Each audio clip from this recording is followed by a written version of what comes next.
તો ચાલો બાળકો, હવે પછીનો ટોપિક છે પડછાયા પછીનો ટોપિક પિનહોલ કેમેરા.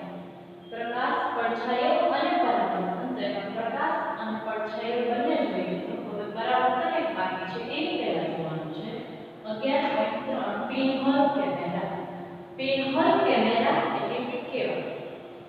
તો કે પિનહોલ કેમેરા તમારી ઘરે જે કેમેરા હોય છે એવા કેમેરા હોતા નથી. તમારે પોતે આ કેમેરો બનાવવાનો છે. કેવી રીતના બનાવવાનો છે? તો કે એની પ્રવૃત્તિ હું તમને કહું છું એ પહેલા એની થોડી ઘણી સમજ આપી દઉં છું કે પિનહોલ કેમેરા તમને કુદરતના કેમેરા તરીકે વર્તાય છે. કુદરતની અંદર પણ આવા કેમેરાનો ભાસ થાય છે. કુદરતની અંદર આવા કેમેરા હોય એવું તમને ભાસ થશે જ્યારે આ ટોપિક સમજશો ત્યારે. ક્યારે? તો કે તમે વૃક્ષોના પડછાયા જોશો તો સૂર્યના જે કિરણો છે તે કેવી દિશામાં ગતિ કરે છે અને કેવી રીતના ગતિ કરે છે તે આપણે આની ઉપરથી સમજશું. બરાબર? આની પરથી તમને ખબર પડશે કે સૂર્યના કિરણો છે, પ્રકાશના કિરણો છે, તે બધા કેવી રીતના ગતિ કરે છે અને કેવી ગતિ કરે છે એ પણ આ ટોપિક પરથી સમજવાનું છે. બરાબર? તો પિનહોલ કેમેરાની અંદર પ્રતિબિંબ કેવા મળે છે? તમે જે ફોટા ક્લિક કરો છો એવો કેમેરો આવતો નથી, પણ એનાથી ઘણો બધો અલગ પ્રકારનો કેમેરો હોય છે. એના માટે આપણે કઈ કઈ વસ્તુઓની જરૂર પડશે? તો કે બે બોક્સ, બરાબર, એક ટ્રેસિંગ પેપર. ટ્રેસિંગ પેપરનો મતલબ મેં તમને આના આગળના વિડીયોમાં પણ કીધું હતું કે ટ્રેસિંગ પેપર એટલે શું? ટ્રેસિંગ પેપર એટલે કે કોઈ પણ જાતનું તેલિયું કાગળ અથવા તો બટ પેપર પણ ચાલે. આ તેલિયા કાગળને ટ્રેસિંગ પેપર કહેવામાં આવે છે. બરાબર? તો હવે આપણે જોઈએ પ્રવૃત્તિ નંબર 5 પિનહોલ કેમેરા બનાવવાની રીત.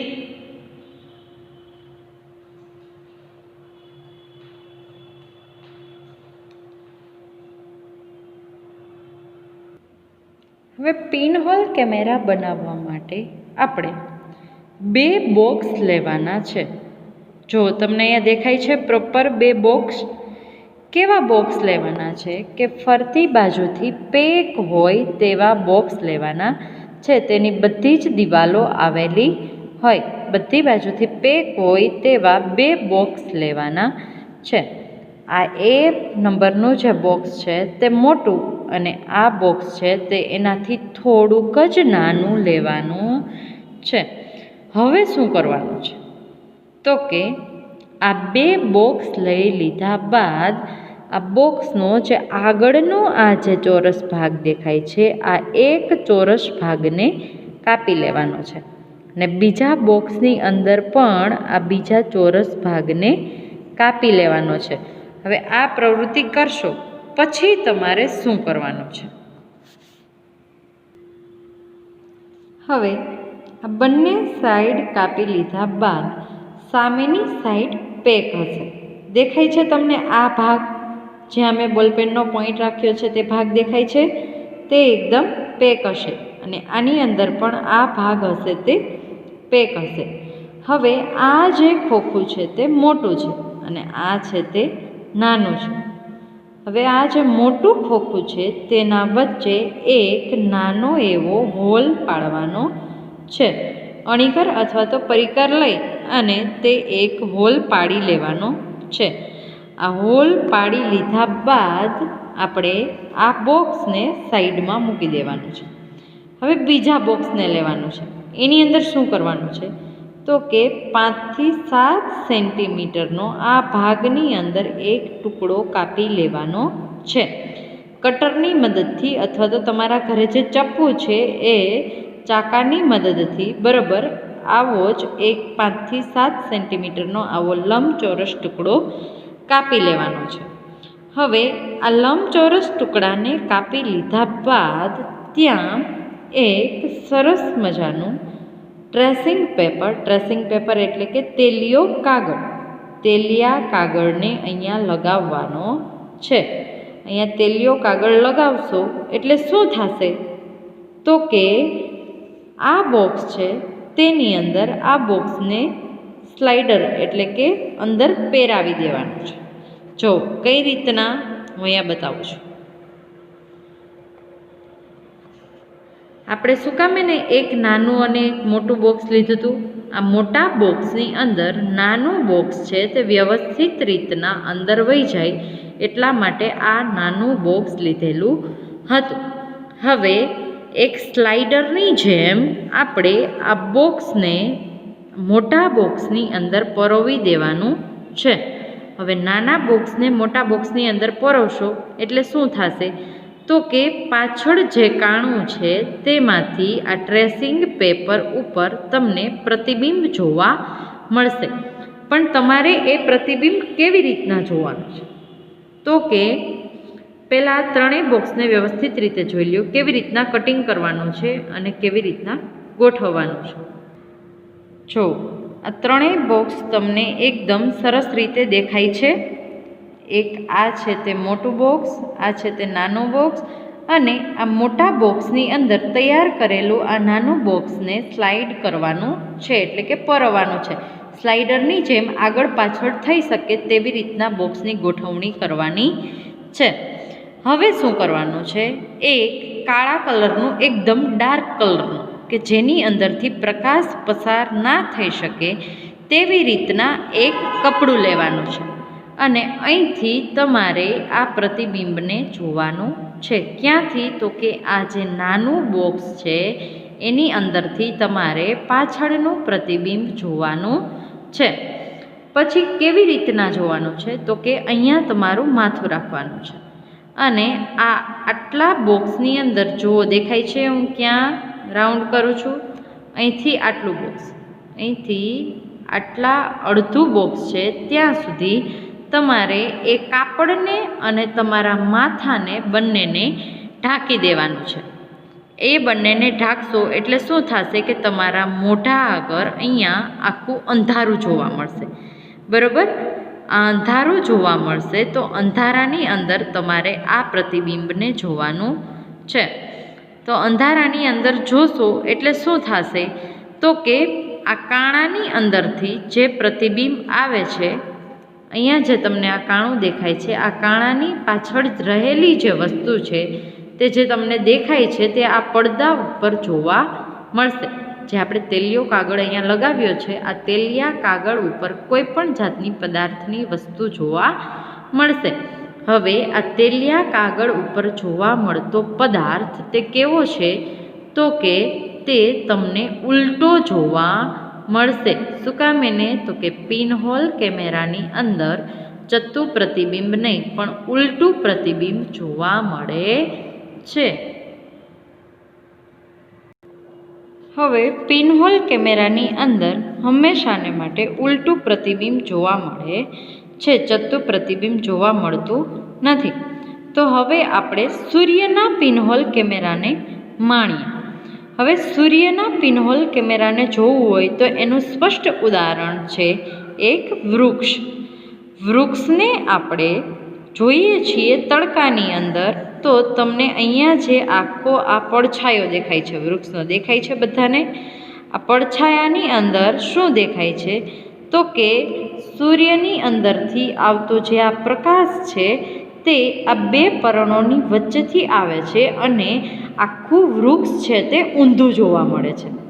જો નીચેથી શરૂ થતો જે આ ભાગ છે થડનો ભાગ, તે ઉપરનો જે ભાગ હોય છે તે બિલકુલ થડની બાજુમાં જોવા મળે છે અને વૃક્ષ આખું નીચેથી ઉપર સુધી આમ ઊંધું દેખાય છે.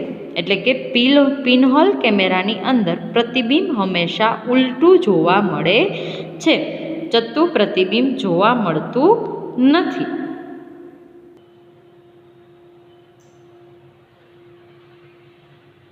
તો પિનહોલ કેમેરાથી આપણે એક શીખીએ છીએ કે સૂર્યમાંથી આવતો જે પ્રકાશ છે તે પ્રકાશ પૃથ્વી ઉપર પડે છે. બરાબર? પૃથ્વી ઉપર જ્યારે પડે છે ત્યારે આ ઘટના તમને મુખ્યત્વે ક્યારે જોવા મળે છે? તો કે ચંદ્રગ્રહણ અને સૂર્યગ્રહણની અંદર મુખ્ય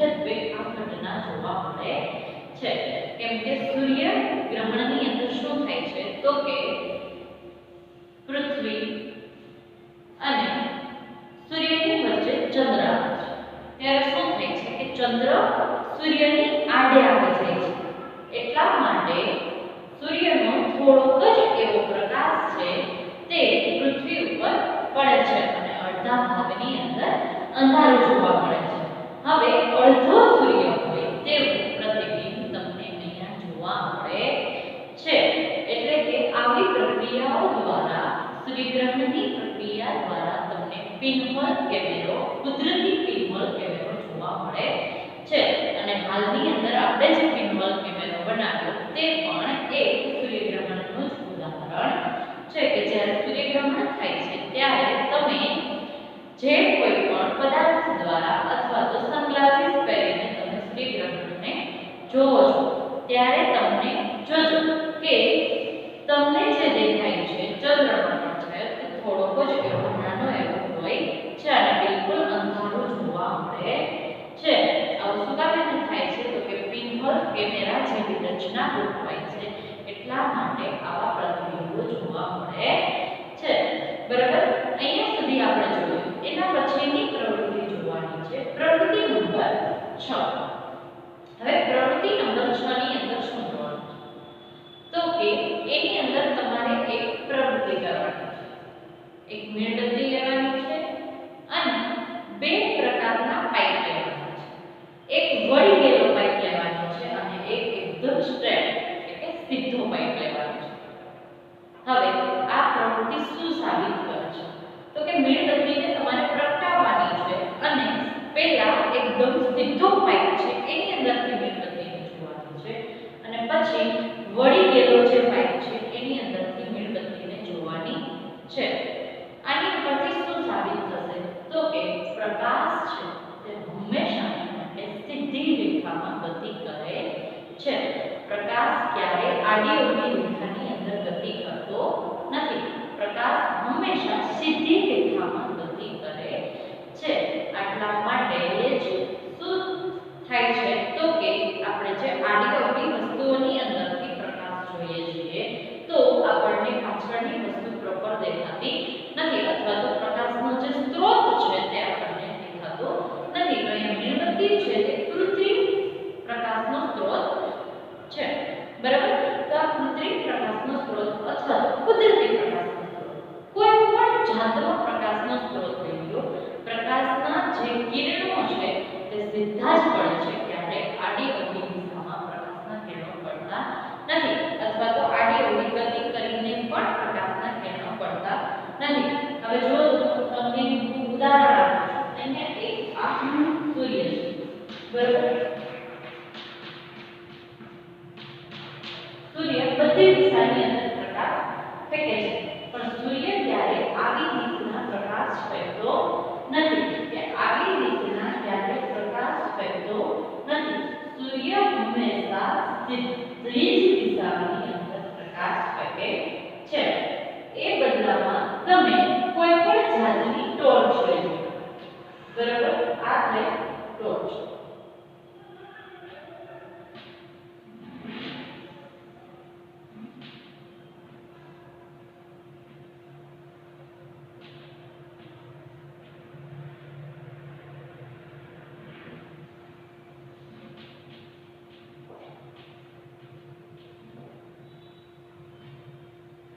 આ લેમ્પ છે અને આની ફરતે રાખેલો કાચ છે.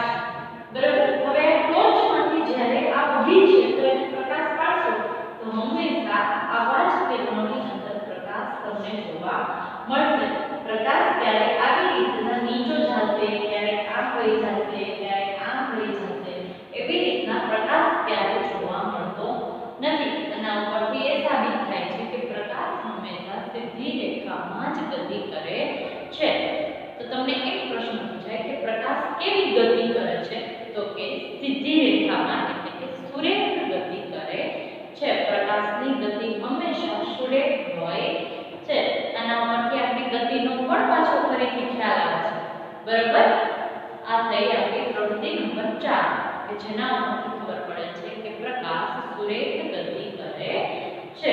જો તમારી ટેક્સ્ટબુકની અંદર પેજ નંબર 111 પેજ નંબર 111 પર આના ઉપરથી બીજું પણ એક કારણ નીકળે છે કે પ્રકાશ જો સીધી ગતિ ના કરતો હોત તો તેની અપારદર્શક પદાર્થ વચ્ચે આવવાથી તેનો પડછાયો મળે નહીં. પણ જો પ્રકાશ એકદમ સીધી રેખામાં ગતિ કરે છે એટલા માટે આ કિરણોની આડે આપણે કોઈ પણ જાતનો અપારદર્શક પદાર્થ રાખીએ છીએ એટલા માટે આ સીધા કિરણો છે એ ક્યારે આ વળી ફરી ક્યારે વહી જતા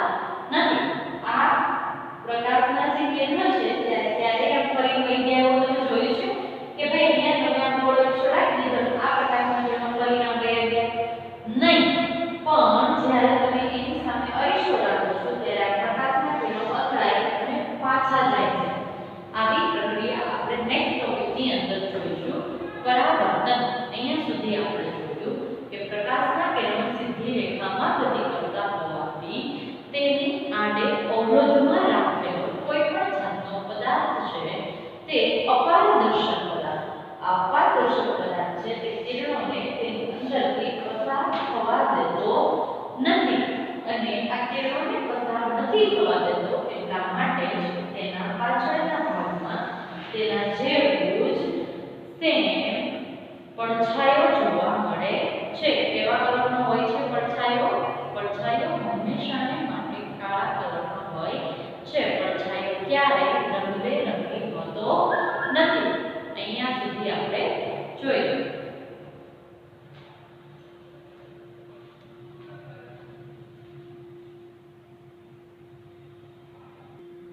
જો આ પ્રવૃત્તિ તમને દેખાય છે અહીંયા? જો આ પ્રવૃત્તિ તમને અહીંયા દેખાય છે? એકદમ સ્પષ્ટ દેખાય છે કે તેની સામે એક પ્રકાશિત પદાર્થ મીણબત્તી રાખેલી છે અને આ છોકરો છે તે એકદમ સીધા પાઇપની અંદરથી મીણબત્તીને જોવે છે. હવે આ મીણબત્તીમાંથી નીકળતા જે આ પ્રકાશના કિરણો હશે તે આ સીધા પાઇપની અંદરથી બરોબર તેને મીણબત્તીનો પ્રકાશ જોવા મળશે.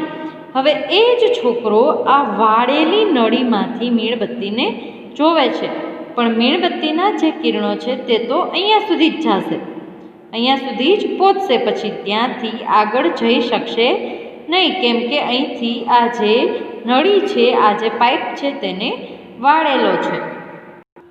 હવે આવી પ્રવૃત્તિથી શું થાય છે તો કે જો આ વાળેલો જે પાઇપ છે તેની અંદરથી પ્રકાશના કિરણો અંદર જઈ શકતા નથી. શું કામ એને? તો કે પ્રકાશના કિરણો છે એકદમ સીધી રેખામાં ગતિ કરે છે અને એટલા માટે જ પ્રકાશ સીધી રેખામાં ગતિ કરતો હોવાથી ક્યારે આડાઅવળી કે વાંકી ચૂકી વસ્તુમાંથી એકદમ પ્રોપર પ્રકાશના કિરણો તમે જોઈ શકતા નથી. જો તમને આ પ્રવૃત્તિ દ્વારા દેખાય છે?